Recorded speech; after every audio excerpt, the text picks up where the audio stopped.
Hey coucou! Je vais sans doute passer la vidéo à me remettre les cheveux parce que j'essaie de les laisser pousser et j'essaie de pas passer ma vie avec un bandeau sur la tête parce que j'en ai marre de ressembler soit à une petite fille qui va à l'école primaire, soit à un rugbyman, dépendant de comment je m'habille. Donc j'essaie de les laisser comme ça, mais je vais passer la plupart de la vidéo à faire ça. Voilà, désolée. Le mois de mai est passé à toute vitesse, j'en ai absolument pas pris conscience, mais j'ai quand même quelques favoris pour toi parce que j'ai quand même découvert des choses entre la dernière vidéo de favoris et celle-ci. Commençons par le maquillage. J'ai plusieurs années de retard, je sais, mais j'ai découvert la palette Naked de Urban Decay parce que j'ai... Et donc je l'ai enfin découverte réellement et elle est quand même absolument magnifique. En réalité, ce qui la différencie de toutes les autres pour moi, c'est à quel point elle est pigmentée et à quel point elle tient longtemps. Je t'ai pris des photos pour te montrer à quel point elle tient bien. J'ai pris cette photo là à 7 h du matin, donc juste après avoir fait mon maquillage, et j'ai pris cette photo là à 19 h, donc 12 heures plus tard. Et donc c'est vraiment ça pour moi qui la différencie de toutes les autres et qui fait que je te conseillerais de l'avoir. Le seul point négatif, donc celle-là c'est la numéro 1, son seul point négatif qui a été corrigé ensuite, mais moi je voulais pas les couleurs rosées de la numéro 2 ni les couleurs de la numéro 3, je voulais la numéro 1. Ce qui est très embêtant, c'est le packaging qui est un peu en peluche, enfin je sais pas comment te le décrire, mais en gros c'est pas lisse quoi, ça accroche comme un tissu, et le truc c'est que ça accroche aussi la poussière, donc dans la trousse de maquillage et bah c'est vraiment pas l'idéal, donc bon c'est un peu embêtant mais c'est pas grave, j'ai gardé l'emballage et je le mets à chaque fois, je remets à chaque fois la palette dans son emballage pour la protéger de la poussière parce que je me dis autant la préserver le plus longtemps possible dans un état correct. Deuxième favori maquillage, je l'ai sur moi là maintenant. Est-ce que tu vois? Je l'ai dans l'intérieur de l'œil. C'est le NYX Lingerie Eye Tint. Donc c'est une crème à paupières. Ça se met comme un concealer ou un gloss. Je sais pas du tout si je l'applique correctement ou pas.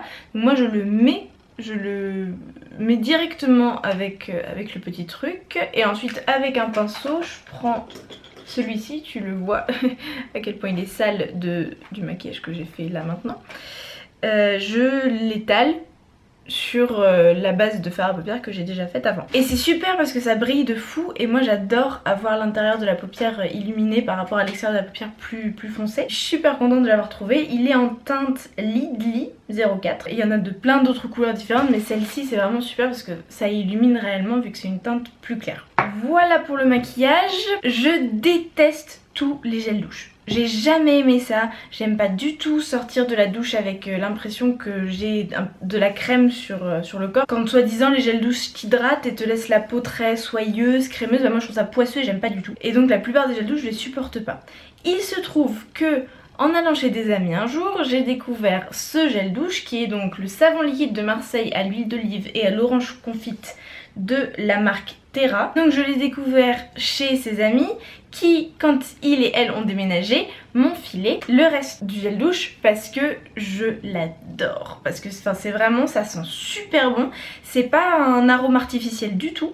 Alors évidemment c'est pas bio, hein. Je regarde, il n'y a rien qui dit que c'est bio. Clairement c'est pas, je pense, très bon pour la santé. Mais l'odeur est délicieuse et moi j'irai pas acheter ça parce que moi je me lave toujours au savon et puis voilà. Mais le fait qu'on me le donne ça m'a fait trop plaisir.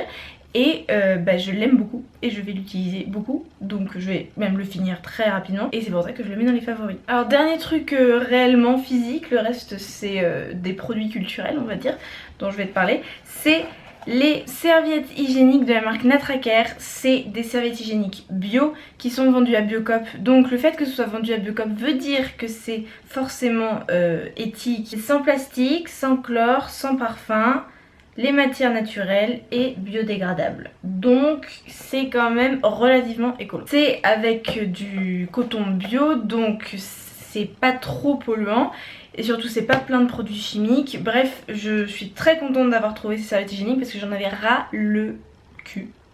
C'est assez approprié comme expression là maintenant. Des serviettes nana, des serviettes parfumées où je sentais très bien que ça mettait des tonnes de produits chimiques dans mon corps. Je détestais ça. Je passe par là pour dire que toutes les serviettes hygiéniques parfumées qui te font croire que tu pues, c'est complètement faux. Tu te rendras compte en prenant des serviettes bio ou des serviettes neutres qu'en réalité l'odeur est empirée par les parfums artificiels rajoutés sur les serviettes. Elles se trouvent dans tous les magasins bio, je te conseille réellement de les acheter, ce sera meilleur pour ta flore vaginale de toute manière. En tout cas moi je ne jure que par ça, et quand je suis obligée de repasser à des nanas parce que j'ai pas de magasin bio dans le coin ou qu'il y a urgence ou que quoi que ce soit, j'avoue que je pleure un petit peu. Moi j'utilise les tailles 12, super absorbant. Ensuite passons aux produits culturels. Il se trouve que j'ai eu la chance d'aller à l'avant-première du film Marie-Francine, qui est le 5e film de Valérie Lemercier. Tu as sûrement déjà vu les affiches où elle est comme ça.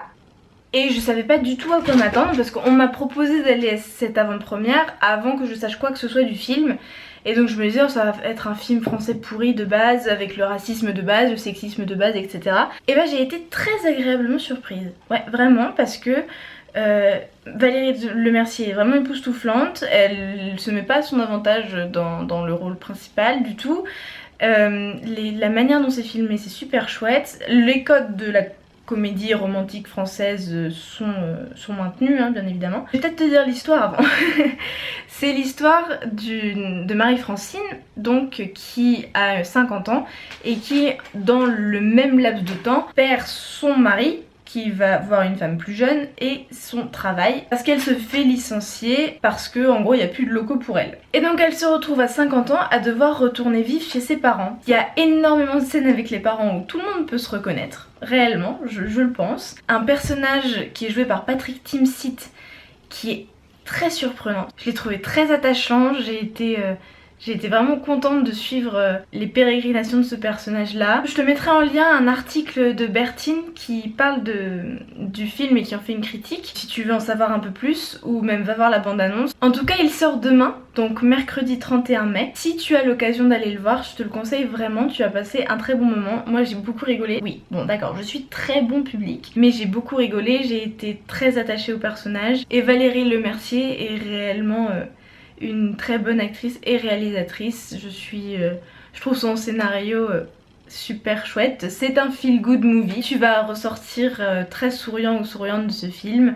Tu vas avoir envie de sourire à tout le monde et d'être heureuse et amoureuse. Avant-dernier favori, c'est un podcast. Alors ça c'est trop bien. J'ai découvert... En fait, je t'explique. Je voulais réduire mon temps que je passais devant les écrans, mais en même temps j'aime beaucoup et j'ai besoin, quand je mange seule, d'avoir de la compagnie quand je mange. Donc pour m'accompagner dans mes déjeuners, mes dîners et ne pas avoir d'écran face à moi, je me suis dit je vais essayer les podcasts parce que j'aime pas trop la radio, j'aime pas trop France Culture, France Inter, j'ai du mal, voilà, j'y peux rien. Et donc j'ai essayé les podcasts américains et il se trouve qu'un mois à peu près après m'être familiarisée avec les podcasts et avoir commencé à suivre des youtubeuses que j'aimais bien qui font des podcasts aussi, m'a modèle sur les réseaux sociaux, une femme que je suis depuis bientôt 3 ans et que j'admire, que j'aime profondément, vraiment c'est... Si tu as des personnalités que tu suis au quotidien sur les réseaux sociaux, tu comprendras ce que je veux dire, sinon ça peut te sembler très bizarre, mais tu t'attaches à ces personnes-là parce que tu les suis au quotidien et t'es, mine de rien, tu finis par être un peu dans leur vie, même si ces personnes ne savent pas. Bref, Yoga Girl, dont je t'ai déjà parlé dans ma vidéo sur les 10 femmes girl power totale sur les réseaux sociaux, tu peux regarder cette vidéo juste ici, et bien Yoga Girl a sorti un podcast. C'est tous les vendredis, ça dure à peu près 1 heure, entre 45 minutes et 1 heure de podcast. Et c'est vraiment très très bien. En fait je pense que même si tu la connais pas, même si tu la suis pas sur Instagram, même si tu connais rien à sa vie, tu peux vraiment apprendre quelque chose de ces podcasts et recevoir quelque chose parce qu'elle a un discours qui est tellement plein d'apprentissage, d'amour, elle est tellement dans le dévoilement d'elle-même sans que ce soit malsain du tout. C'est vraiment, elle a la limite parfaite de ce qu'elle donne d'elle-même pour te donner quelque chose à toi réellement et que toi tu puisses apprendre quelque chose. Enfin vraiment je te le conseille, je te le mettrai en lien dans la description, ça s'appelle From the Heart. C'est bien évidemment en anglais, j'ai oublié de te le préciser, c'est en anglais. Elle a un anglais très accessible, elle est suédoise et son anglais est très très accessible. Le dernier qu'elle a posté c'est sur comment on apprend à gérer la douleur, comment on apprend à gérer la douleur physique et ce qu'elle a à nous apprendre. Et il se trouve que moi j'ai des vertiges, je te l'ai pas dit mais j'ai des vertiges depuis le mois de février qui ne se calment pas. Avoir quelqu'un qui inspire comme ça et qui parle de ses douleurs à elle, physiques très fortes, ça permet de peut-être se donner d'autres clés pour avancer et pour guérir peut-être. Et le dernier favori dont je veux te parler, j'en ai déjà parlé sur Instagram hier, tu l'as peut-être vu si tu me suis, c'est très gentil si tu me suis, abonne-toi juste en dessous.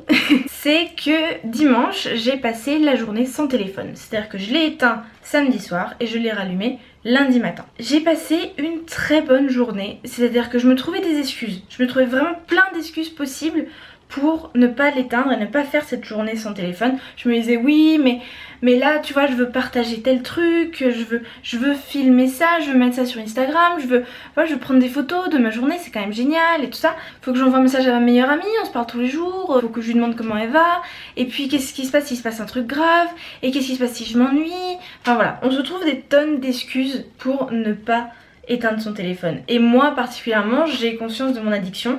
Je pense qu'on est beaucoup à être accro. Si toi tu l'es pas, tant mieux pour toi, continue comme ça. Moi je suis réellement accro à mon téléphone, je l'ai toujours avec moi.